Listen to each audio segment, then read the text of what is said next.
I awoke in the morning to the sound of a small animal crawling around in the roof of the cabin. I'm not sure what animal it was, and I didn't need to know. What I needed was for Kate to show up, recover my bag, so I can get the hell out of Dodge. I decided to take a walk out to my truck and pop the tailgate for a place to sit, and gave Red another call to check on the status of the recovery team. Pulling my phone out of my pocket and dialing Red, I listened as the phone rang through to the other line, broken up by a slight click and hum before forwarding me to Red's voicemail box. The recorded message played as I heard Red say, "Yo, yo, yo, this is Red. I can't catch the line right now, but I'll hit you back later. Peace," followed by the beeping signal and the start of your recording. "Red, it's Colt. I'm calling for an update on the Rico team. Come on, man. Give me a call back. I'm getting sick of waiting. Thanks." I found it odd that Red wasn't available to take the call. In fact, I don't believe I had ever left him a voicemail before. As I started to slide my phone back into my pocket, I found my mind flashing visions of Maggie and her children, so I decided to give her a call and check in. Dialing the numbers and placing the phone to my ear, I listened as the gentle tone of the call hummed. After just 2 rings, I heard some quiet scratching, and then Maggie clearing her throat with a small cough before saying, "Hello? Colt? How are you?" I responded, "I'm doing okay, Mags. How are you and the kids?" Letting out a small sigh, she responded with, "Rosie's been in her room since they got home and refuses to eat or talk about it. Clint's been out in the barn all day, trying to make sense of what happened." I said, "And how about you? Are you doing okay?" I could feel the dread in the space between her words as she responded, I'm doing about as good as I could right now, Colt. Thanks for asking." Before I could make my next remark, she followed up her point with, "Did you figure out what did this yet? I haven't slept 1 minute since Russ was killed. I just can't seem to close my eyes without seeing what that thing did to him." At this point, I could make out the small sniffles and half-breaths coming through the line. Hearing this poor woman in despair began to chip away at my soul as I struggled to disappoint her with my words. "Not yet. Red is still working on it, and when he does figure it out, Maggie, I promise you, I will handle it." "I know that, Colt. I really do. But I can't help but feel that we aren't safe here anymore. I'm thinking of taking the kids up to my sister's in Butte. I just think we'll be safer there. I think we all need a little time away from here." I answered in agreement. "You know what? It's probably a good idea. It's smart to be with family. Do you need anything, or do you need me to—" "Oh, no. No, Colt. We're okay. Rusty always had a plan for when something terrible might happen, and he explained it to me several times to make sure I got it," she said, cutting off my offer in protest.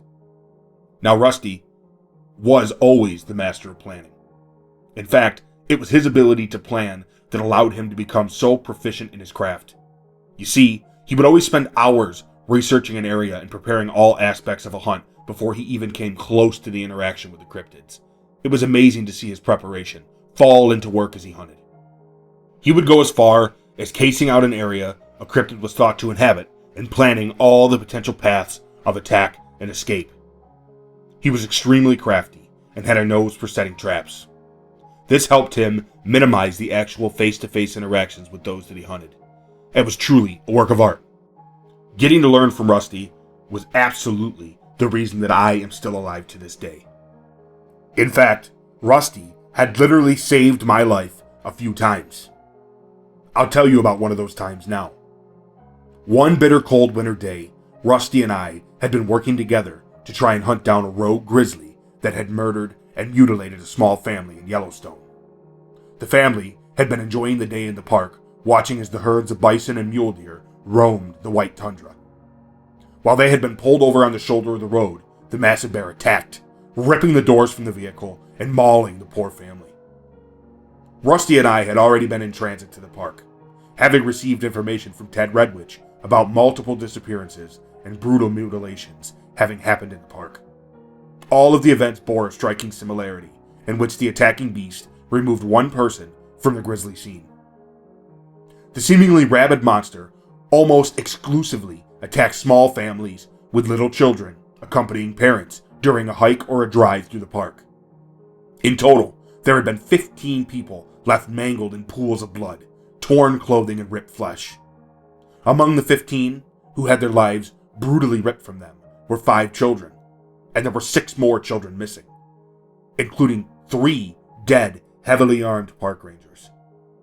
Arriving at the park's entrance at around 7 a.m., Rusty and I pulled into the Travelers Center and began to collect information from those who gossiped and whispered about the attacks. Having seen the horrid act on the road, a group of onlookers were there, disheveled and distraught at the sights that echoed through their minds. Rusty said, "Colt, listen, kid. I need you to talk to the witnesses and see what information you drum up. Don't be too pushy or obnoxious in your questioning. They've been through enough. Just general area, size of bear, color, and where it went. Got it?" Rusty asked, placing a hand on my shoulder and handing me a small notepad and pen. Nodding my head in agreement, I said, "Yes, sir. I got it." Russ turned and headed for the info desk to talk with the desk worker and process some maps of the area.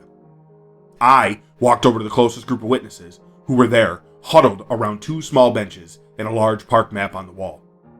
As I approached them, I waved and shot them an awkward half smile, attempting to seem approachable and friendly. My eyes quickly surveyed those of the groups and came to rest on a pair of eyes that were full of horror and despair. Those sorrowful eyes were those of a young woman who for some reason bore a strange resemblance and seemed familiar to somebody I once knew.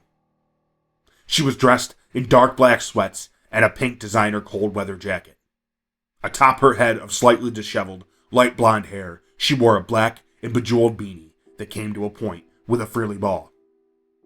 "Hello, my name is Colt," I said, reaching a hand out to offer a greeting. Looking down at my hand and limply lifting hers to meet mine, she spoke.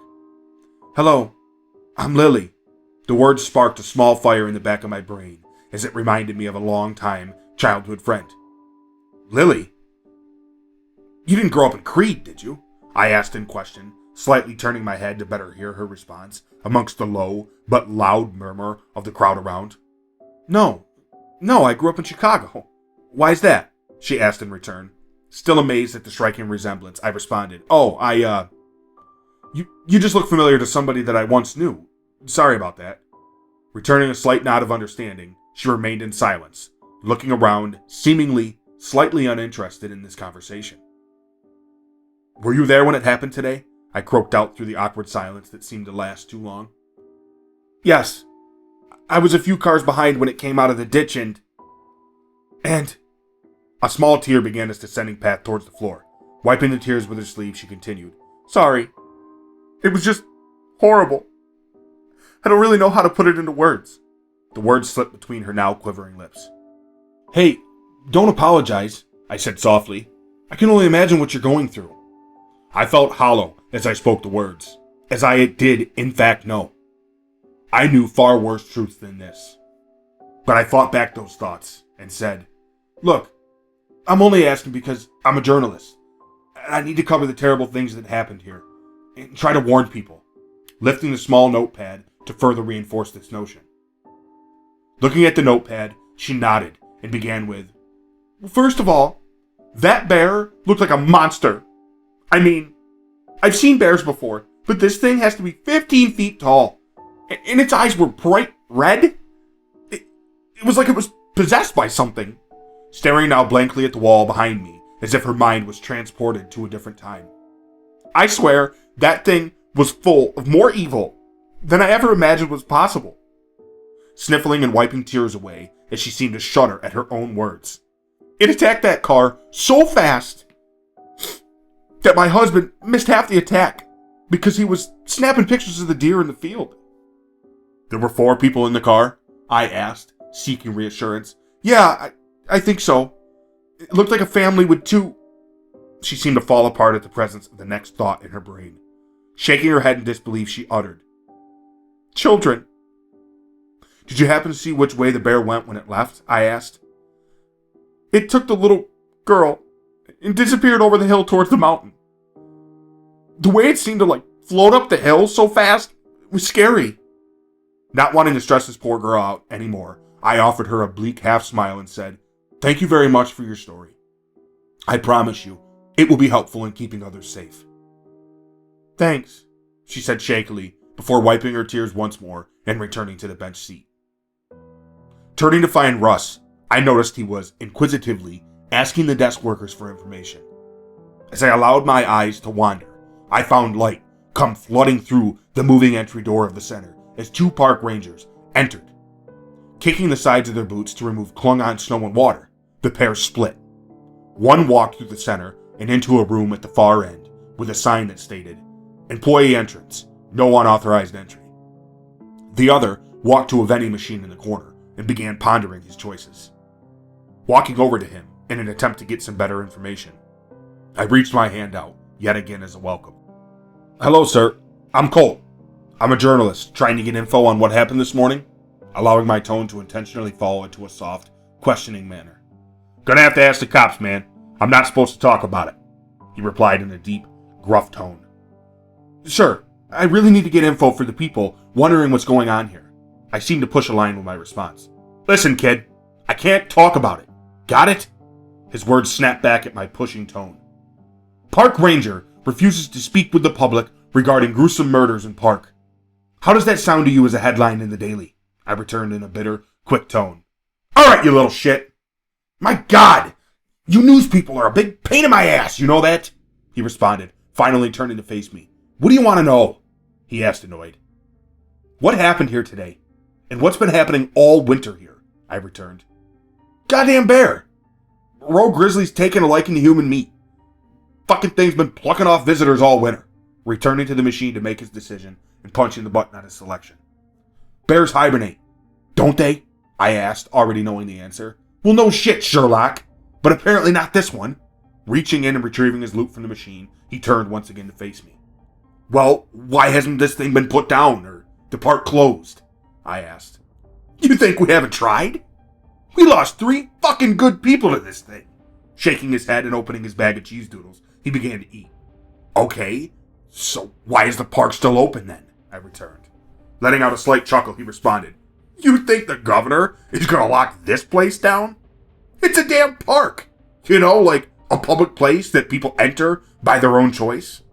He's not gonna shut the damn gates and bring a shitstorm of press down on his neck." Finding anger bellowing in my stomach, I let out a disgusted sigh and responded, "Well, what the hell are you people gonna do to fix this?" Polishing off his snack, he lifted the bag and let the crumbs fall into his orange-stained mouth before responding, "Hell if I know.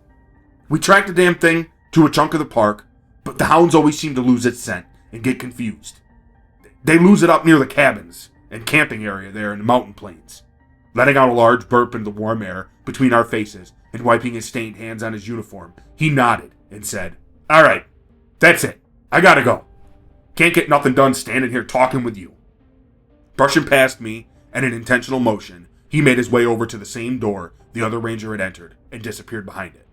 "What a dick," I said aloud as I turned once again to check Rusty's progress. He was just now turning away from the desk and starting to walk towards me when our eyes met. He turned, nodded his head towards the door, signaling that it was time to leave without saying a word. Opening the door and exiting the center, we stepped back out into the brisk air. "Let's talk in the truck, kid," Russ said over his shoulder. Entering the truck, Rusty noticed my look of disgust as we sat in the cab. "What?" he muttered in question. "These assholes are useless. What the hell are they even paid to do if they aren't going to keep people safe?" I said in a pissed off voice. Letting the slightest sigh pass between his lips before he spoke. "Listen, kid. The world is full of incompetence and people that just don't seem to care." Rusty fumbled with his keys and turned them into the ignition, starting the truck before turning back and responding further. "That's the exact reason we're here, and the exact reason we do what we do. People are fragile and ignorant. And if people knew how to handle these situations, we wouldn't have a job, right?" Russ exclaimed, kicking an elbow into my side, seeking to lighten the mood. "If people could handle situations like this, we wouldn't have to be here," I responded in a bleak manner, speaking almost under my breath. "Look, brother, if this isn't for you, you can turn back at any point." Russ shot me a look with a raised brow and a slight sarcastic smirk. "Shut the hell up, Rusty. What did you find?" I responded, annoyed at his remarks. Rusty knew I wasn't going anywhere. I clearly dedicated my life to this line of work. "Well, hopefully less than you, because I didn't find much. Just that 3 people were in the car, didn't make it, and the bear made off with a kid up into the mountains somewhere. Taking a small sip from his coffee, he shot me a questioning look and asked, "Well, what'd you find from Captain Dickweed?" "The bear hasn't been hibernating all winter. He's been killing people all over the park. He said they tracked it multiple times to the cabins up near the mountain plains, and the dogs have lost it every time." Rusty's look morphed into a cross between pride and hesitance. "The dogs lose the scent at the same place every time?" "What the hell?" he asked. "Yeah, and they lost 3 rangers trying to take it out," I responded. Rusty's face settled on a look of stoic worry as he pulled from the spot and out onto the park's road. "Listen, you point us in the right direction, kid.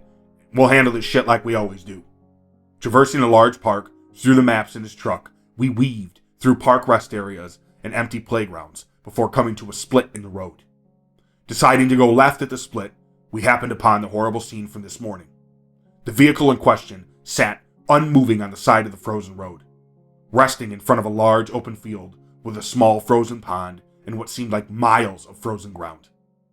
The seemingly unnaturally large void only came to an end at the base of a large cliff face on one end and the start of a vast wooded area on the other. "Jesus! There were kids in that car?" Rusty said aloud in disbelief at the scene in front of us. "This has to be one monster bear. That damn car's in pieces," he followed. Feeling a small knot forming in my throat, the violence of the scene seemed to float in the air and waft over the curved windshield of the truck as we approached. There were 3 mangled car doors laying haphazardly amongst the snow and slush of the road. Red streams of snow-staining blood ran off in multiple directions, coming to rest in large pools of red that seemed to whisper the sad and disturbing truths of the events that happened here. Having the horrible story there, sprawled amongst the ground, served as a severe reminder of the absolutely serious situation we found ourselves in. The car was an early 2000s white Chevy Malibu. It was surrounded by the grisly scene and what seemed to be miles of yellow crime scene tape. Amongst the scene, there were multiple sets of flashing lights and officers scattered about. Rusty pulled the truck to a halt in the middle of the road and lowered his window to speak to the officer directing traffic. "Hey, officer, we're trying to get up to the mountain plains area. We're spending a weekend catching up on some father and son time." Rusty tried to stay as serious as he could while allowing the lies to seep from his mouth. Leaning into the window and noticing that I bore almost no resemblance to Rusty at all, staring me up and down, the officer looked back at Russ in a questioning tone. Rusty responded in what seemed to be a comedic whisper. "Adopted." The word slipped from his mouth just before a wide smile occupied his lips. The officer nodded and let out a quick chuckle before letting us pass by and continue onward. Our journey lasted another 10 minutes, in which we located the small, heavily snow-covered access road and traversed its barren features.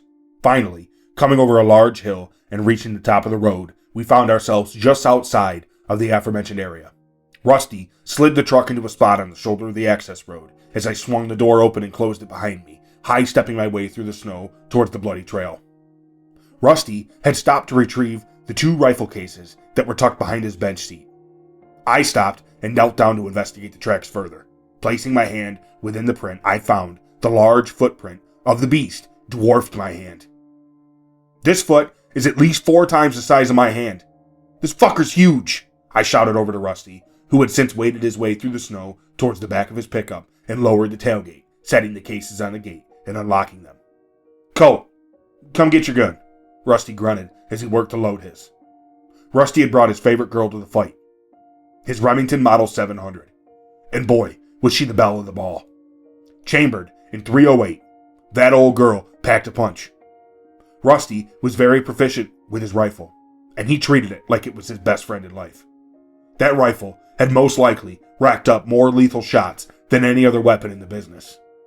And I had brought along my Remington Model 1900 double-barrel 12-gauge, and along my side I wore my trusty Smith & Wesson Model 586, chambered in .357.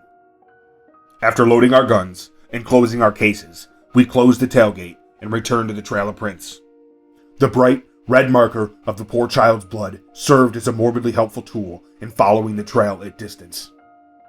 Peering into the tree line, I could make out a large group of cabins, loosely spaced amongst the pines.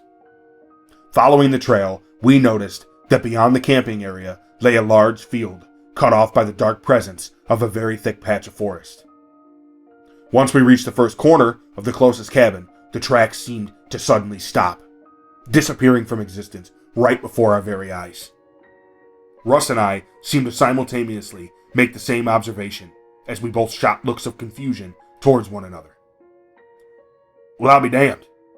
Looks like Captain Dickweed wasn't crazy after all," Rusty said aloud. "It's like the damn thing lifted its feet and never put them back down."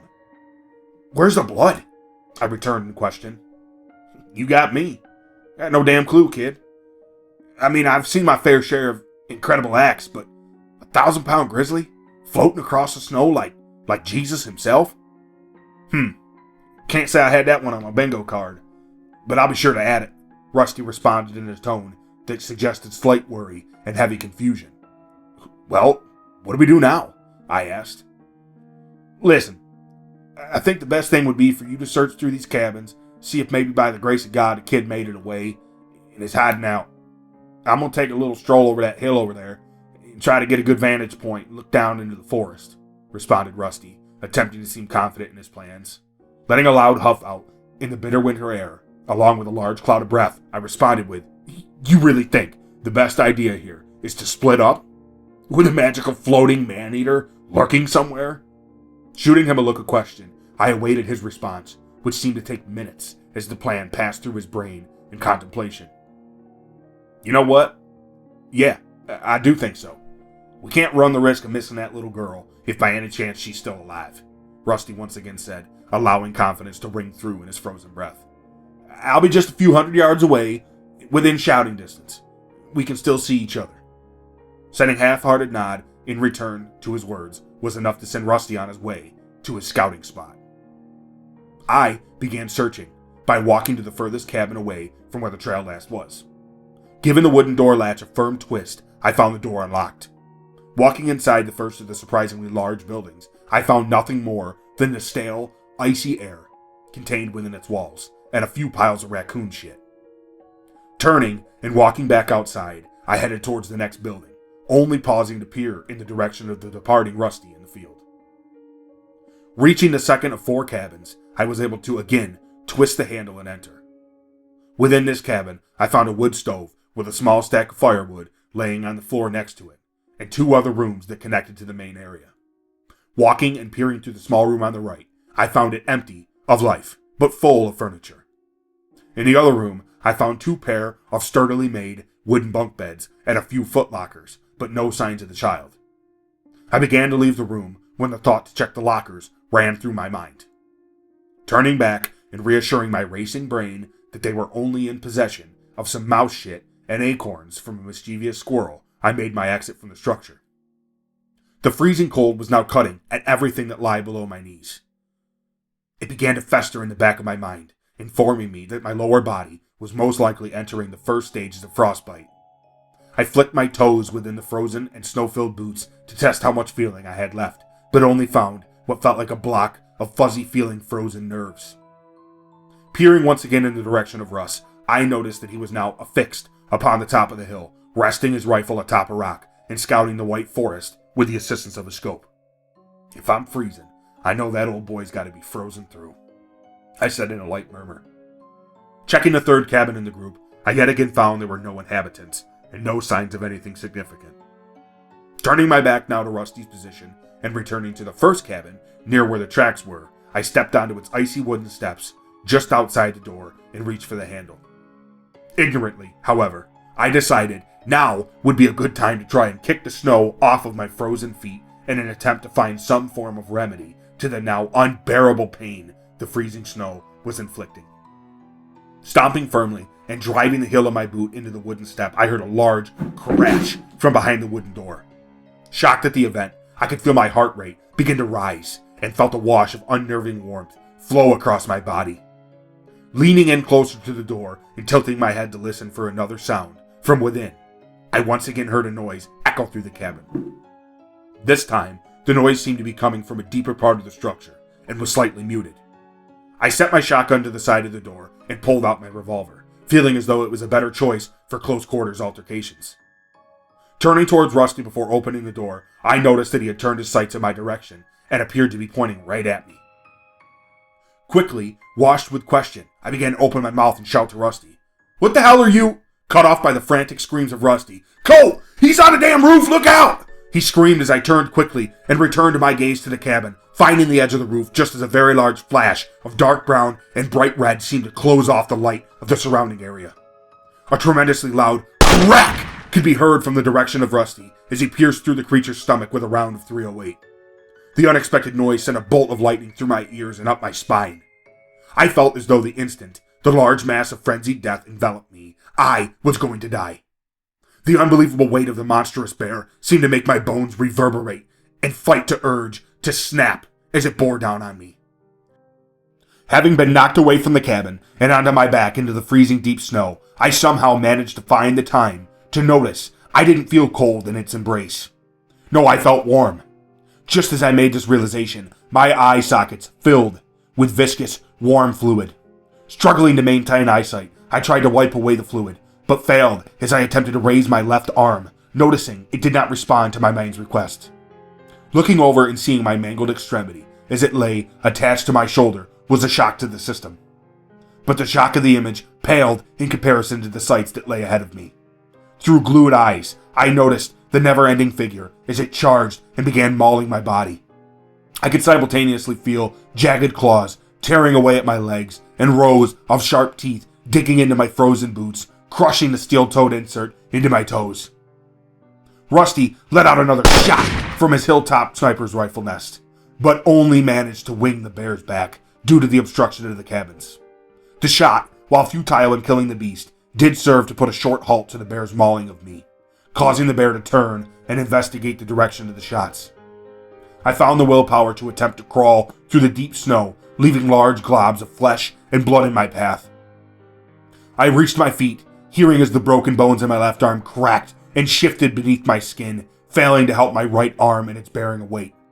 Miraculously, I stumbled back to the steps of the cabin, falling onto my left side against the hard wooden slabs, causing more immense pain to flow from my veins and into the center of my nervous system. The fall drew the attention of the bear to me once more, and it began a slow, calculated walk of hatred and evil intent. Ravenous, dark red foam seemed to boil over from within its mouth and fall to the ground. Large bursts of hot breath flew from its horrid mouth and rose into the freezing air. I could only muster one word amidst the terror. Shit. I wheezed as the word dribbled from my blood-stained face, causing the flowing river to bubble in the corners of my mouth. Another large, audible crack from Rusty's .308 echoed once again amongst the trees and building walls, finding its mark into the side of the bear. However, it seemed to cause no discontent within its heaving ribcage. Continuing its death march, kicking bloody clumps of frozen snow from the ground and pouring a now darker shade of red foam from its mouth, it closed the distance. The grizzly got within feet from my face, showing now what appeared to be an unending will to finish its murderous onslaught of my body. Its eyes seemed to fill with blood and hatred. Red foam flowed freely now, turning into streams of blood careening from its nostrils and open mouth. I could smell the blood on its unbearable breath. The monstrous being let out a tremendously fierce, ear-shattering roar in my face, peppering my already bloodied body with bits of whatever meat seemed to flow in chunks from its mouth before standing to its haunches and leaping forward in a vicious last attempt to end my suffering. Crack! One last tremendous echo from the barrel of Rusty's beloved rifle brought the scene to an end. Time seemed to move in slow motion, as I could swear in that moment I saw that round enter into the left side of its head and explode in a ball of tissue and gore. The monster, falling to its bloody end at my feet, allowing its body to seep the very last flash of life from within its veins. The last images I remember were that of Rusty sprinting across the large field, rifle in tow. I allowed my body to resign into a pit of warmth and quiet before losing consciousness and slumping over on the steps. "Mr. McGraw, do you hear me? Mr. McGraw, hello? Nurse, give him some more to help speed up the waking process, please." An unfamiliar voice filled the void within my empty mind. "Push me on the swing, Daddy," A small, familiar voice echoed around my brain. I attempted to interact, but found myself incapable of doing so. Ah, shit, kid. I got you. I'll get you to the hospital. Don't you fucking die on me. You understand? A gruff older man's voice boomed again through the mental battlefield of dark, conscious incompetence. The sound of a large bear growling filtered through the maelstrom of words in points in time. And I find myself apparently floating in a void, neither here nor there. Sir, I'm gonna give you something to... Get up, kid! We gotta get to the truck now! An apparent amalgamation of the younger woman and gruff older man's voice entangled and find their way into the mix. Just then, a flash of white lightning bolts across my vision, running horizontally from left to right. Followed up with more flashes that seemed to mix amongst themselves, forming one large ball of intense light and warmth. My eyes opened fully to meet the large, white ball of lightning, finding that it was the observation light in a post-surgery recovery room. Awaking from a medically induced coma, I found my head pounding in agony and my eyes crusty and dry.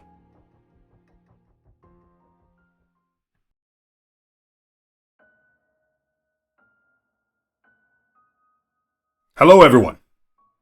Thank you for listening. King Tron here. As I stated before, this is an original works. I'm working on writing, editing, recording, and releasing everything as I go.